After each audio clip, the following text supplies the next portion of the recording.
Hello, everyone, and welcome. We're going to give people about a minute to get logged in, and then we'll get started.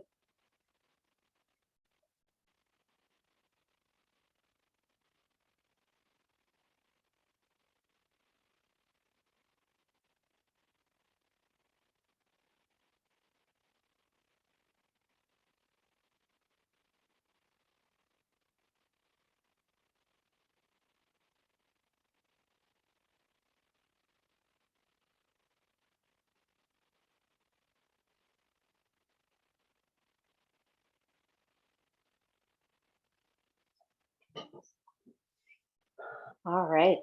Again, welcome, everyone. Our webinar today is titled Implementing a Community Resiliency Approach, a Chicago Example. And just a quick reminder, this is part 2 of a 2-part series. Our presenter today is Sarah Gabriella Hernandez. This webinar is brought to you by the Great Lakes PTTC and SAMHSA. The Great Lakes ATTC, MHTTC, and PTTC are all funded by SAMHSA under the following cooperative agreements. The opinions expressed in this webinar are the views of the speakers and do not necessarily reflect the official position of DHHS or SAMHSA. The PTTC network believes that language matters and uses affirming language to promote the application of evidence-based and culturally informed practices in all of our activities. And just a quick reminder for everyone that September is National Recovery Month. If you want to get more information, you can go to Recovery Month in Faces of Voices of Recovery. And you can also check on our websites for both all three ATTC, MHTTC, and PTTC for Recovery Month events. We have some housekeeping details for you today. If you're having technical issues, please individually message Christina Spanbauer or Stephanie Bellman in the chat section, and they'll be happy to help you. We will be using automated transcriptions for today's webinar. You will also be able to add questions for the speakers in the Q&A section at the bottom of your screen, as well as communicate through chat. We'll be doing a little bit of both. You will be sent a link after the presentation to a very short survey. We would really appreciate it if you could fill it out. It probably takes about 3 minutes, and certificates of attendance will be sent to all who attend the full session. If you'd like to know what else we're up to, you can follow us on social media. And if you are on our mailing list, look for our weekly updates for events coming up in the following week. As I said earlier, our speaker today is Sarah Gabriella Hernandez. She's an evaluator and researcher specializing in community engaged and participatory approaches. She has collaborated with diverse organizations and community partners across Chicago to conduct mixed methods research, culturally responsive and developmental evaluations, program development and coordination, community health assessments, and dissemination. As an evaluation manager of the Resiliency in Communities After Stress and Trauma, Recast, Sarah has coordinated evaluation activities that assesses community resilience and trauma-informed practices. She also leads participatory research and evaluation capacity building with Recast community ambassadors. Along with her community-based work, she contributes to the design and coordination of 2 foundation-funded evaluations. And we are very excited to have her as our speaker today. And I'm going to turn it over to Sarah and Chuck. All right, good morning, everyone. This is Chuck Cleveguard, one of the prevention managers here at the Great Lakes PTTC. I want to do a couple of things before we turn this over to Sarah Hernandez, and starting with sort of the looking at the 2-part series. So bringing us to that slide about the 2-part series, I want to remind folks that we spent some time last month looking at a broader sort of framework for community resilience with Cornelia. We looked at models. We talked about the differences between individual, family, community. We talked a lot about elements of community resilience from a broad standpoint, and started to move into some of the very strategic areas that we can focus on for resilience. Today is going to be much more specific to looking at a community, neighborhood, city model for resilience, primarily looking at across 2 communities here in Chicago through the Recast projects.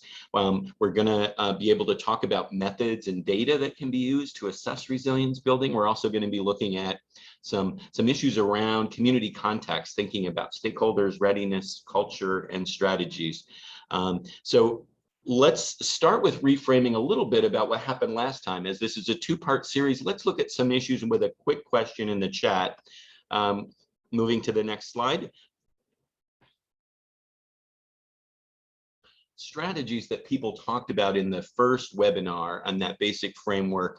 We want to invite you to begin engaging with Sarah Hernandez by typing in the chat today anything that you already do, a strategy that you use to build resilience. And these are some of the key words that we heard people talk about a lot in that very first webinar. Everything from people who work directly on community connectedness to all the way to people who work on making sure that folks have adequate food or dealing with scarcities. Folks who see themselves as advocates, people doing SEL work or community engagement, folks who do work with block clubs or even clean up neighborhoods or improve conditions, working on family capital. So any of these, so type in the chat anything at all that you believe you already do that fits into this model or this framework that we think about as resilience.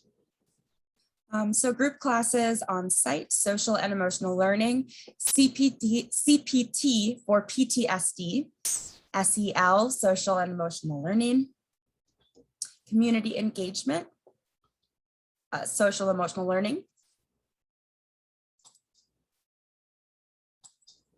mentoring, promoting workplace wellness practices, support groups to help grandparents raising grandchildren, some more community engagement, wide range of things it sounds like.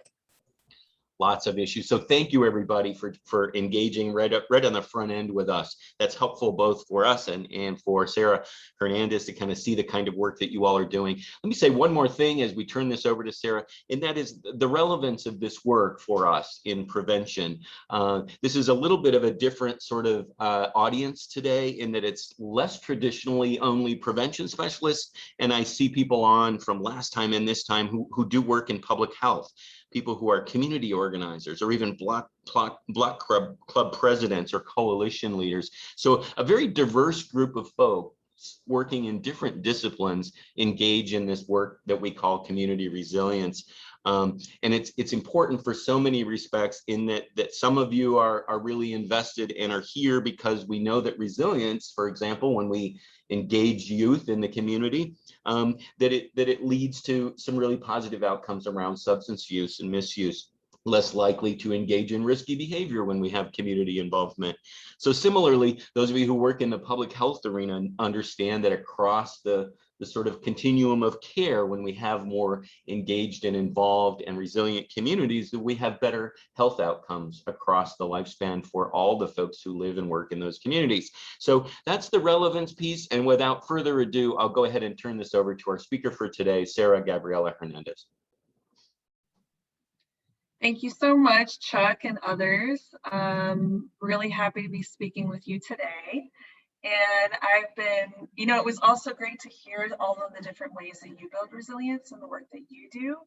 I like to think of myself as always and learning from others. And so there's going to be a couple of moments throughout the presentation today where we'll get a chance to hear from you. I will get a chance to hear from you in the chat, and I hope we can learn from each other in the chat as well. One thing that I did want to acknowledge that I did see in the chat from Bonnie Richardson, thank you so much, from Chicago, Illinois, a land acknowledgement on occupied stolen land from the Kickapoo, Peoria, and Potawatomi and Miami Indigenous people. So thank you for that, because I am also based in Chicago on the stolen land. So I just wanted to shout that out as in appreciation. So for today's presentation, I'll be talking about a very much more case study specific example of how we've built resilience in a project called Recast, which I'll share a little bit more about today. So the first presentation, like Chuck had mentioned, was very much a framework, very much a collection of theories and principles. And so for today, I'm really hoping that we can dive into what this can look like in practice in a specific example. So to start us off, for those who were unable to make the first presentation, I thought it would be good to ground us in a definition of resilience first. Now, for those that did attend the first presentation, this definition might seem familiar because it is one of the same, such that resilience is the awareness and power of a person, family, organization, or community to find, use, and create resources to recover from challenges and generate positive change. Now, I share this definition to ground us today because it is actually a definition that was developed by our community ambassadors or leaders who work for organizations in the community that we've been able to work with for Recast. So this definition was entirely generated from a community-based perspective. And so I thought that was a really nice way to kind of ground the conversation in building resilience, such that the theme that I hope will come across today is that it really is about the context that you work in terms of building resiliency. So I'm going to spend the first piece of this presentation describing Recast and kind of providing an overarching framework and a set of practices that Recast aims to do. So resiliency in communities after stress and trauma, Recast. It is an initiative that was funded in 2016 by SAMHSA, really in response to many incidences of civil unrest in the city of Chicago. It's a 5-year initiative, and it's actually led by our Chicago Department of Public Health, or CDPH, as I'll call it for the rest of this presentation. So EDC, or Education Development Center, the organization I work for, and Chuck as well.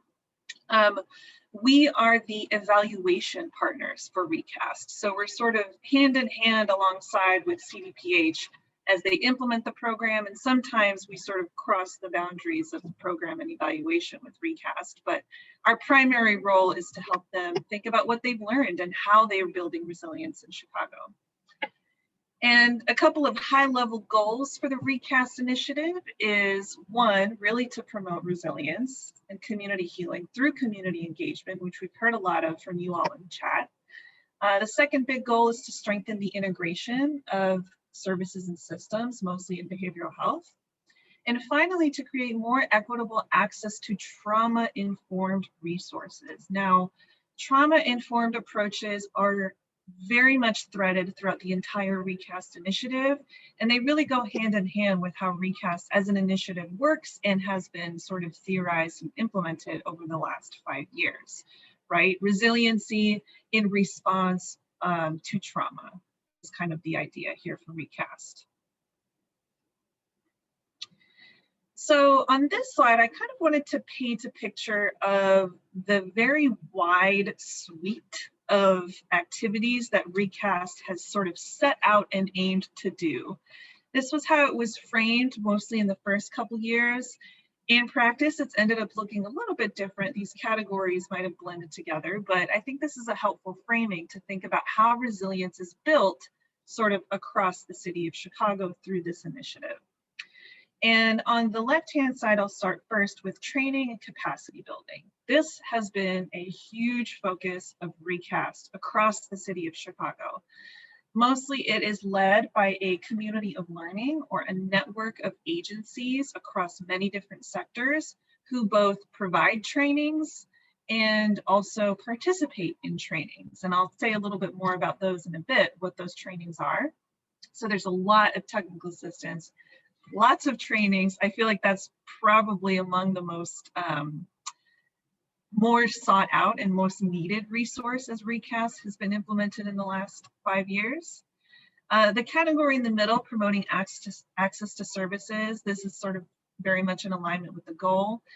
Recast has developed an online resource directory, and so it's somewhat of like an online database for really anyone in Chicago to access And there's a map component. So if you live in a community and you need a particular behavioral health resource, or perhaps you need a hotline or a food pantry, folks would be able to log on to this resource and find those to get them connected and linked. The second piece on promoting access to services is really the charge of community ambassadors, if you will, and I'll be spending most of the second half of the presentation describing how we work with community ambassadors, because that is most of the work that we at EDC are involved in with Recast, because they are really the ones who do most of that work. And finally, on the left-hand side, Recast has sought to do policy development, mostly through sort of a citywide initiative, like a trauma-informed transformational effort is what they call it, to revise and update city internal policies and language for all city agencies to be trauma-informed. And they have done this at this point. So that was a really great development. But sort of the big picture here is that when you think about building resilience in a city, so we're starting big, we'll sort of make our way down to the specifics. It can look a lot of different ways, and it sort of touches a lot of different sectors as well. Now, to make that idea a little bit more concrete, I wanted to bring back something that Cornelia spoke about in the first webinar, which is the socio-ecological model, and look at this in a more applied sense. How might this work of building resilience look like at each of these levels of influence, or each of these levels through which each of us right now in this webinar are sort of interacting in, right? So I'll walk through some examples using Recast. And firstly, at the public policy level, the CDPH has been able to lead the efforts on updating city agencies' policy language to be trauma-informed. I believe this has also touched the Chicago Public School District, the Park District, so many different city agencies have been involved in this policy level change towards resiliency. And at the community level, what that has ended up looking like in practice with Recast is organizations across the city and across communities coming together to build partnerships and promote community events and services. So really, it's more about building connections across neighborhoods and across boundaries. Chicago is very much a city of neighborhoods. So when organizations come together to partner, to link their services, put on a community event, what have you, that is sort of the change that's happening to build resiliency at the community level when folks are more connected. At the organizational level, I had mentioned before, trainings were a big portion of Recast. Trauma-informed and restorative justice trainings have been provided primarily to organizational staff. So sometimes an organization, let's say a city agency that provides health services, might have a group of staff that will attend all as a group a trauma-informed awareness training, if you will. So because trainings have been provided kind of across the board, they've really been influential in organizational settings. One of the organizations that we work with for our community ambassadors, their whole organization now is like fully restorative justice, and a lot of that had to do with the trainings. And they see that as we are now a more resilient organization. And finally, at the interpersonal level, the work that we're most closely involved in is capacity building and participatory research activities with our community ambassadors, who are leaders of their community and also work for some of these organizations. This is an effort really to build their own capacity, skills, communication, leadership, and in effect, their own resiliency. And one thing that, you know, across this collection of examples that you may be thinking is, you know, some of this work can touch multiple levels, right? Our community ambassador work influences folks individually. They've shared with us that You know, in my own personal life, I'm now more resilient because I've had this opportunity to speak with others and share my story. The organizational and community level are constantly sort of mutually reinforcing each other. So I think that that's a really important theme to think about, not just sort of on the theoretical perspective of how the socio-ecological model works, being very much interdependent and intersectional, but how that can translate to the ways in which we build resilience, right? We might work specifically at one level, but there's capacity, and often it happens regardless, whether we intend it or not. We have influence on multiple levels of our lives. And now to give a more sort of zoomed in look, if you will, I wanted to provide a couple of very specific examples of what these sort of big picture activities have looked like in practice for Recast in Chicago. So for the activities of training and technical assistance, I had mentioned that was a huge focus. These are some of the most popular trainings, if you will, the most well-attended trainings, and the kinds of trainings and technical assistance that folks in communities that we hear from CDPH are really asking for. So again, like I mentioned, trauma-informed trainings, those are provided across sectors, across organization type, schools, community, teachers, parents, like everybody, right? Mental health awareness trainings, those have been provided in the community from Recast partners. Restorative justice trainings to build resilience have been so important and increasingly important. In sort of the Recast journey over the last 5 years, the initiative really started from a place of focusing on trauma-informed everything. And we're in a place now where CDPH, community partners, all of the folks that are being reached and touched by the Recast work have really sort of shifted to a perspective of restorative justice and restorative practices. This has become such a huge piece to building resilience in Chicago. And the last example here, peace and healing circles, are in many ways part of the restorative justice work, but these are trainings. I use that loosely, right?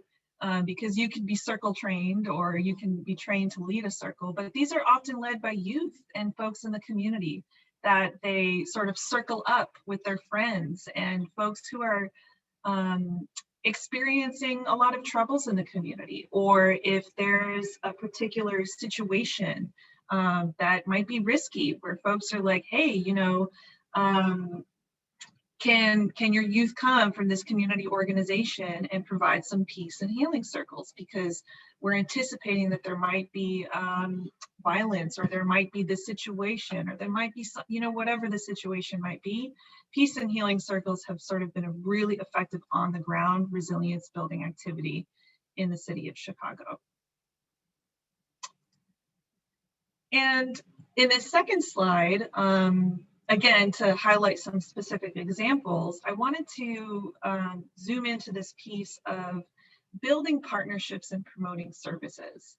I had shared before that Recast had developed a community of learning, or a coalition, a network of organizations across the city that build partnerships with each other. And so what that has come to be and look like in Recast is sort of the manifestation of these citywide summits or events that are being organized. So typically in Recast, organizations will partner either within a community, whether that be geographical or affiliate community, right? There's an example here of trauma-informed congregational network. There was a huge need in the faith-based community in the city of Chicago to address trauma and build resilience through a faith-based lens and perspective. And that has been, they've been extremely well organized. And, you know, when we think about building resilience at the community level, they're now a much more resilient community together. And so some examples of events that have happened as a result of organizations partnering with each other and sharing resources to those who attend the events, or even in the planning of the events, have looked like a trauma-informed summit where we had over 500 people across the city attend, many different sectors. restorative justice summit that happened in one community that bring together all community partners. And finally, the last example, a youth showcase and summit. This is actually happening at the end of this month in Chicago, where organizations will be coming together and sharing resources all about youth, and it's all going to be for youth and really uplifting the youth voice and perspective in how do we build resilience in neighborhoods and with each other. So I hope that this provides kind of a broad overview of some of the kind of city organizational community-wide ways in which Recast has built resilience. But before I talk about the community ambassador piece and get sort of much more specific in how we work with our community ambassadors, wanted to pause here and hear from you all in the chat. Now that we've talked about all of these different levels at which we can think about building resilience, we'd love to hear from you a response to this question. At what levels can you build resilience, and what activities do you do? We had heard in the beginning that you are all engaged in some activities. So we'd love to hear from you whether you either currently are doing activities or if hearing some of the ideas shared today kind of sparked some interest in working to build resilience. So love to hear from you in the chat as you respond to the question. Individual encourage self-journal,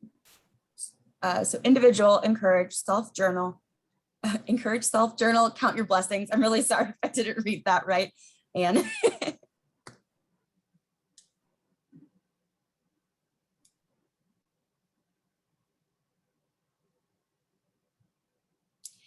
build levels on all levels of a person's dimensions, and that education is key.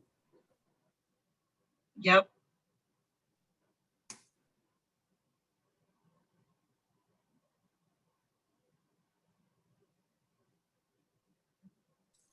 Community organization level through coalition. Scroll back up. Through coalition work and engaging with schools.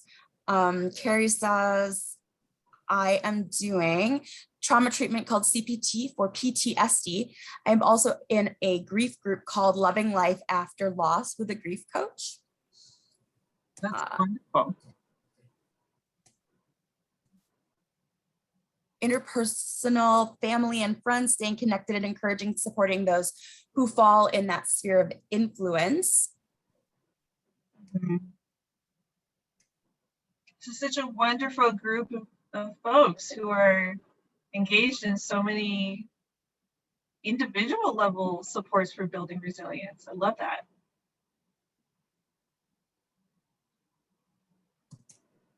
A couple more came in. Community meetings, COVID-19 and coping strategies. We have a celebration station to help individuals understand and recognize resilience. Awesome. Yeah, so through many of these examples that you all are sharing, like it's so wonderful to hear the different levels that you're engaged in this work, but thinking about how, you know, many of these levels can influence each other, right? Through coalition work that we do across organizations. I heard that example working with schools. Those very same schools might have individual level supports, and you know, we as individuals who are working through our own challenges and building resilience, not just within ourselves, but with others, we are not disentangled or disconnected from any of these other levels of influence. So resilience really is kind of like this holistic work. So thank you so much for sharing. I'm kind of just scrolling through and kind of seeing some highlights. This is awesome. Block parties, yep. Block parties are critical to building resilience. Okay, so I will move on now, and for the remaining part of what I'll be presenting today is really focusing on our community ambassador work. Now, like I shared before, EDC is the evaluation partner for Recast, and most of the work that we're engaged in is in our effort to evaluate Recast, if you will. We've taken the approach of working in partnership with community leaders so that we build their skills to answer the questions that they have that help them to build resilience in their own communities, right? So we're really focusing on a community-based and participatory perspective. And so I'll be sharing a couple of activities that we've done together as a group with our community ambassadors that have been efforts to build resilience. Now, I think for those who are not based in Chicago, I imagine a lot of you are not based in Chicago, I think it's really important to set the stage of this work, because I think, you know, when we think about building resilience and what that looks like at regardless of what level, it's really so critical to pay attention to context. And so our community ambassadors within Recast, this component of the initiative is the only community focused component. So all of the other activities that I shared previously are sort of citywide. This work is really focused on the Austin community on the west side of Chicago and the Chatham community on the south side of Chicago. And as I mentioned earlier too, Recast was sort of set up to be in response to issues of civil unrest and trauma in the city of Chicago. And I think it's actually much more critical to be very clear and upfront that these two neighborhoods are primarily Black communities that have been historically and disproportionately impacted by disinvestment, a lack of resources, and a higher degree of community trauma. And how that it's passed down from generation to generation is very much the case in these two communities as a result from historical and present systemic racism that occurs in the city of Chicago. Chicago is one of the most segregated cities in the United States, and it is very much a city of neighborhoods, and we're very much still dealing and hoping to repair and address many of those impacts today. So these are the settings, and it also frames why we focus so much on building resiliency and highlighting the strengths of these communities, because for so many years, the popular narrative, if you will, is very much deficit focused in Austin and Chatham. And so our efforts are really trying to flip that script of these neighborhoods. And so the community ambassador component that we work on, this kind of highlights some key things that we do to guide our work. We utilize, oh, I don't know why the slide went back there. We utilize participatory, culturally responsive, strengths-based, and asset-based approaches. In order to build resilience, it is truly imperative for us to be grounded in community, to be working hand in hand with community, and to have our ambassadors really kind of lead the charge of this work. So what we provide as EDC is ongoing training and capacity building sessions. They're not quite as official as some of the other trainings because it's really more about building an ongoing working relationship with our community ambassadors. So we have many guided facilitation and skill building activities as we've worked through them for the past 2 years. And we've co-developed evaluation questions, evaluation activities, ultimately with the real focus on the utility or usefulness of this evaluation. So we're building their skills. They're the ones who are driving the questions, and we kind of co-develop activities that we do together collectively, not only to build their own resilience, but to help them in their own community engagement activities that they aim to do on the ground. And so I want to talk through a couple of examples of the activities that we've been able to work on together, because I think these are great examples of activities that you could think about using in the spaces that you work in as well. So when we started working with our community ambassadors, we engaged in a lot of sort of setting the groundwork, if you will, to building resilience. Like I shared in the beginning of the presentation, we co-developed a definition of resilience because when we got together, it was like, what does resilience mean? And so we sought to ground it specifically in Austin and Chatham. And so on the left-hand side here, you'll see a board that we developed in one of our sessions. And we really made an effort to define and have conversations that looked at resilience from an individual level. How would you define it? What does it mean? What does it look like? And at a community level. So if you see resilience in the community, what does that look like? And how do you know it when you see it? And so that was a very different way of thinking about resilience, which was very critical in our conversations together. And so you can read some of the examples here. And then on the right-hand side, we engaged in an activity called participatory asset mapping. And if you've heard of this before, you know, assets when they are mapped often can be things like grocery stores or parks, or here's the health clinic. In the activity that we did, we really wanted folks to think about what are assets in your community that build resilience. So it's no longer like the taco shop across the street that has really amazing food, right? Does the taco shop across the street build resilience? It might, it very well might. So that process, again, was a very interesting and engaging process for folks to really understand, like, oh, we're talking about building resilience. That's a very different thing, and it's a different way to think about it. So collectively, these two activities in the beginning were really helpful in understanding what resilience looked like. But I think more importantly and interestingly, community ambassadors had shared with us that they now think about their community differently, and they see it differently through this lens of, oh, okay, where is resilience being built in the community? In the sort of second major activity that we've worked on with community ambassadors is the development of community resilience surveys. So this, of course, is evaluation work. And we were really driven by this question of what does resilience look like in Austin and Chatham, right? We thought about that through participatory asset mapping.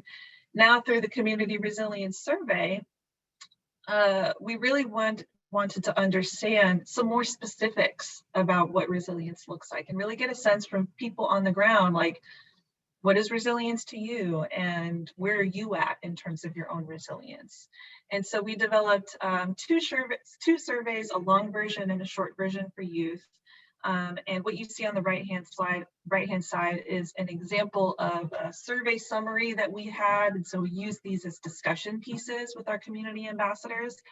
But I think overall, this survey development process, it was truly participatory every step of the way. Every question, every wording for every question had a discussion moment, right? So, but the process of building this survey with community ambassadors had ended up being one of the most influential activities that we did in this project with them, that they themselves have said, like, building the survey, that built my resilience, because now, like, I understand my community very differently.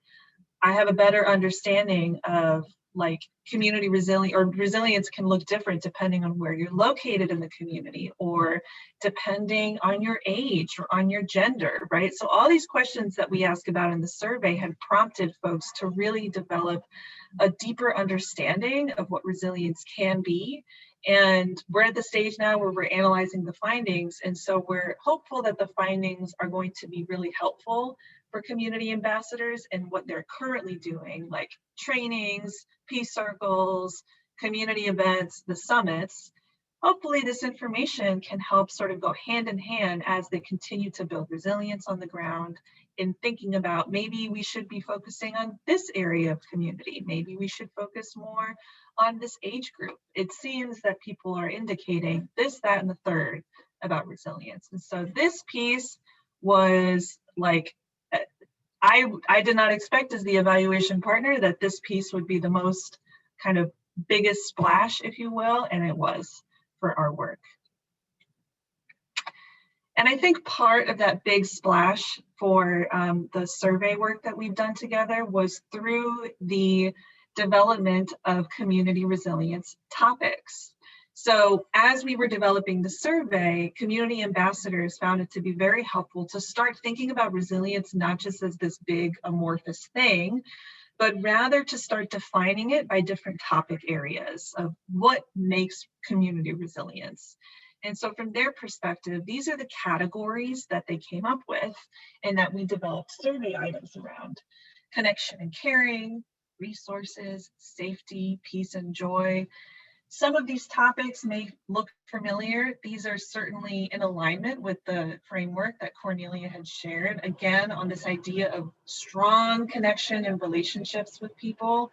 That comes through very much in the survey topics that we developed.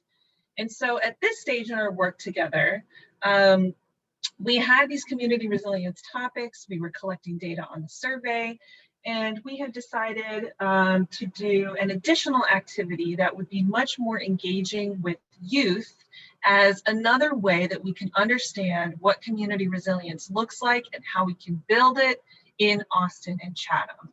And so the activity that we planned and implemented over the course of 8 weeks, so it was very much like a program or training, if you will, was Photovoice. And so what Photovoice is it puts cameras, uses photography, puts cameras in the hands of youth, and it allows youth to document their lives, document their concerns. It encourages youth to share their own viewpoints with their peers. It empowers youth to inform other people to speak about important issues, and it captures the images and voices of the youth, and that is used to make decisions and social change. And so the way that we explained this to community ambassadors is that Photovoice is both a method for research and evaluation, which is the work that we were doing, but also a method for creative expression. We were seeking to understand community resilience and what is needed at the community level, but we're also uplifting youth voices. We're building their capacity to develop these skills, and we're giving them the freedom to creatively express and use their voice. An example here on the right-hand side, very kind of straight into the point example. You can see here that this 10-year-old, Odalise, had shared, this needs to be fixed because during the school year, if someone wanted to ride their scooter or skateboard to school, they would fall. They have to stop and pick it up and walk. So this individual took a photo of a broken sidewalk, and it eventually led to the sidewalk being fixed, right? So it is using photography to understand an issue, express action, and hopefully inspire social change. And this activity, similar to the survey, was hugely critical to community ambassador work. They absolutely loved doing Photovoice and really owned this work and tied it to their own personal resilience that they were able to build. And so what this looked like in practice, I wanted to share an example. So this was one of the slides that we had in our training, is that after community ambassadors were offered training on photography skills, they were given cameras, they went out into the community and took pictures. The question and the prompt really that we were given to them is, based on these community resilience topics at the bottom, what does that look like in your community? How would you capture it in a photo? And what's the message you want to share about building resilience? And what do you want people to do? So we led a discussion where folks had shared their draft photos and presented a couple of these key questions. So why did you take this photo? What resiliency topic does the photo represent? What do you want people to learn or do after seeing your photo? And what feedback do others in the group have? And maybe they might interpret the photo differently. So this was an opportunity for community ambassadors to really connect the dots, if you will, between the resiliency topics at the bottom and their own stories of personal resilience, and also if they had a message related to a call to action, right? Like, we need these resources, or community improvement needs to happen in this specific way. So this was a really wonderful session that folks were able to have a lot of engagement with each other. And at the end of our Photovoice training, at the end of the 8 weeks, we ended with a photo exhibition, which was a community event where they were able to share their photos and invite others in the community and really get an opportunity to engage and share their messages and share their photographs and share what work they're doing and what they want to be doing in the future. And so this is an example of one of the final photos that was chosen for the exhibition. So Miss Erica Brown had titled her photo. She chose a long title. It was pretty deep. She said, "There is no absence of accessibility of peace and joy in a neighborhood faced with daily trauma, only the presence of mental prisons." And in her description, she shared, "These boys were riding on their bikes, and I want to see more young people enjoying themselves daily without the fear of violence, the beauty and joy of being young." So each ambassador kind of had a different description that they themselves wrote and a different title to their photo. Some of them, like Miss Erica, were like, "This is what I want to see in resilience. And when I see resilience, this is what it looks like to me. You know, these boys riding on their bikes in the neighborhood is joy and peace to her." And other ambassadors were talking about, you know, these are the strategies that I use.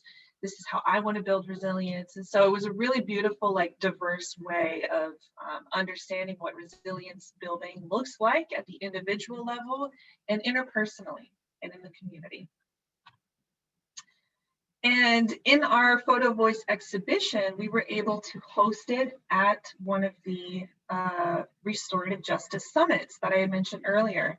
So at this big community event where organizations were coming together and sharing resources, community ambassadors were able to host their own Photovoice exhibition as part of the summit. And it presented a lot of really amazing opportunities for ambassadors to engage with people one-on-one about their photos. They were so excited about telling their story. You know, I took this photo because to me, like, this is really what resilience means. And this is the message that I want to share. And this is how we really need to come together as a community to address these issues of trauma or to address issues of violence or whatever issues that folks were dealing with. And so it was an opportunity, again, at that interpersonal level to build their skills, but also have an exchange about what does resilience look like. And at the end of all of our Photovoice activities, community ambassadors have really expressed that, you know, paired with the survey and the Photovoice, that they gained so many skills and that they themselves feel more resilient because they've been able to engage in this type of work with others.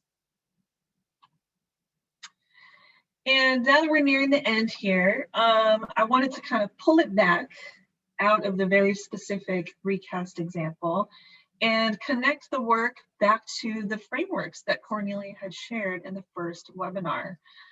She had shared a framework that showed possible access points for building resilience. And now that we've run through the recast example, I wanted to sort of connect those dots here. And so in the framework at the individual, family, and community levels, some of the strategies that were included spoke to building individual agency that led to decision-making, developing meaning-making ability or to understand the world, navigate daily challenges, and again, building relationships. And so what that looked like through our community ambassador work is that youth voices were amplified through Photovoice. There was absolutely a sense of agency. At EDC, we helped to build their capacity for leadership and research. They gained a better understanding of resilience through both the survey and the Photovoice activities, and even through participatory asset mapping as well, speaking to this meaning-making ability. And finally, community ambassadors are building relationships with restorative justice activities like peace and healing circles. And so a lot of those circles involve just building relationships with people in community that they may not know about restorative justice and about resiliency.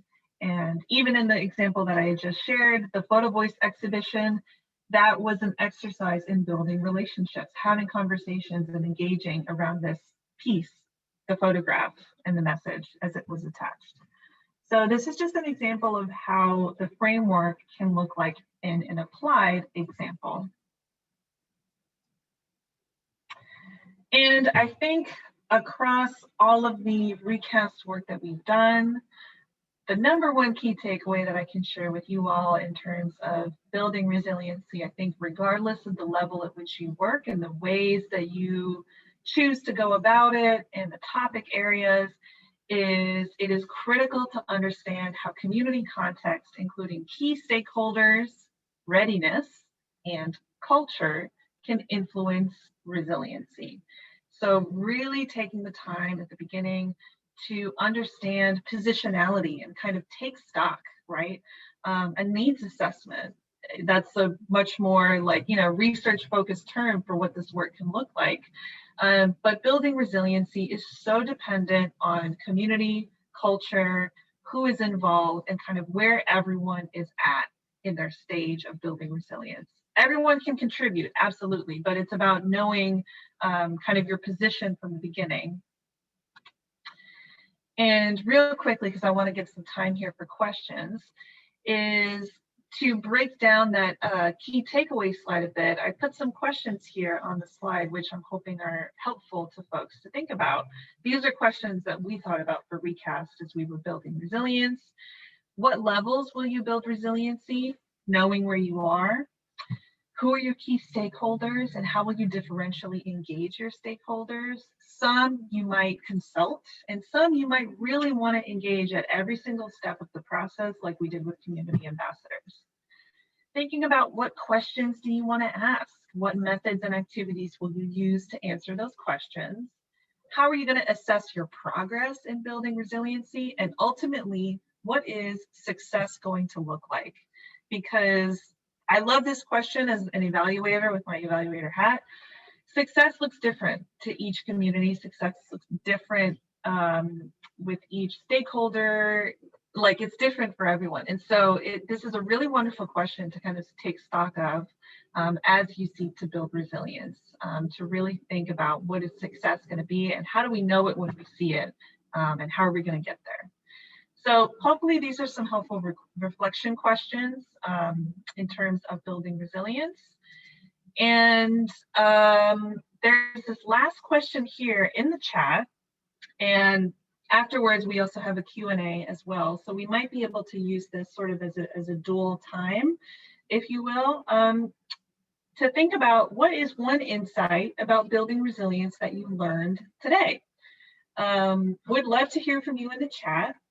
The insights that you learned or some practices that you're doing, and hopefully we can learn from each other as well. And then following this is a Q&A period too. So if you wanted to queue up some questions for the team, then please feel free to do that. Happy to answer any questions that you have and really appreciate the time for today.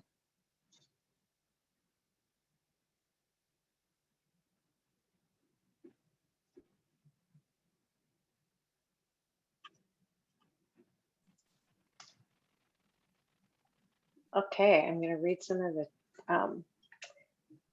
the insight is how differently resilience building can look, encouraging people to verbally share or visually share through Photovoice. Someone else said making a connection with people is important to help them build resilience. I just want to make sure I didn't miss another one. Supporting the strengthening of social networks with activities that build a greater sense of mutual benefit. Mm-hmm. Yep, social networks and supporting activities, absolutely. Yes.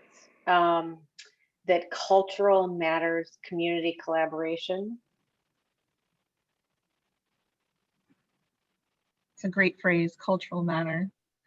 One of the things that we've been learning and hearing about recently in our work with Recast community ambassadors is in this question, when I ask them, like, what does success look like to you when you're out on the ground building resilience through your trainings, your activities, all of the examples that you folks have shared in the chat today. What many of them are saying is like, oh, I know that I'm doing a good job when other people in the community and strangers are asking me, like, what are you all doing here?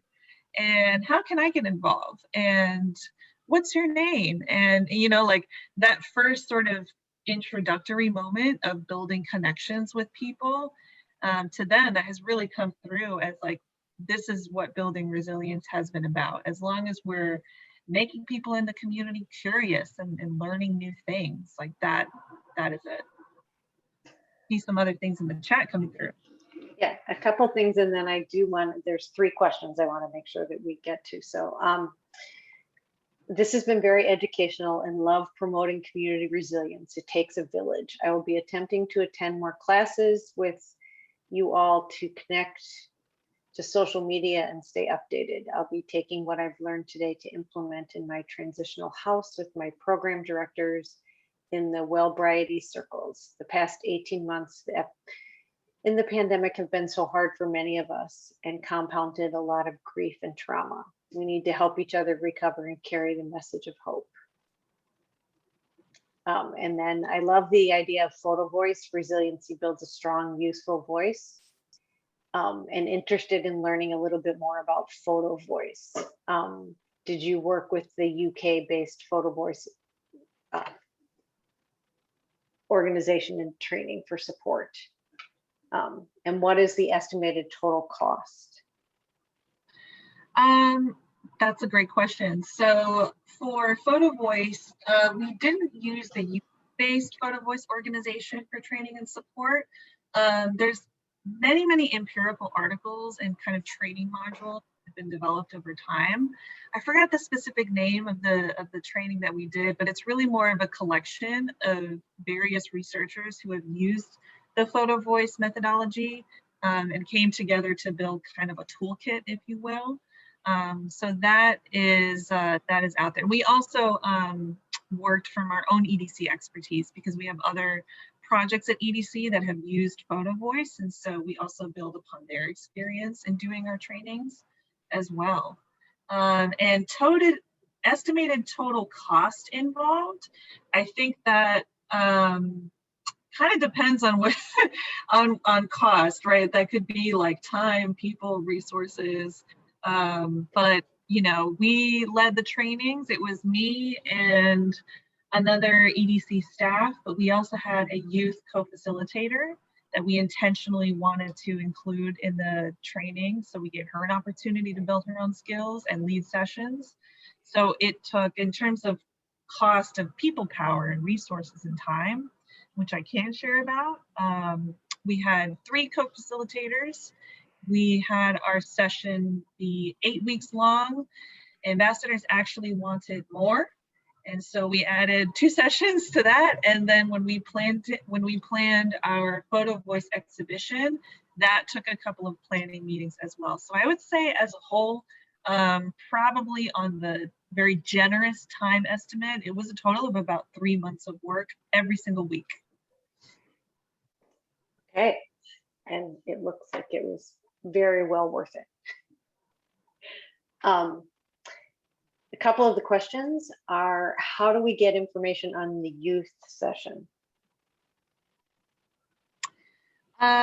Yes, so we are, I see that there's a couple of questions here around references or toolkits.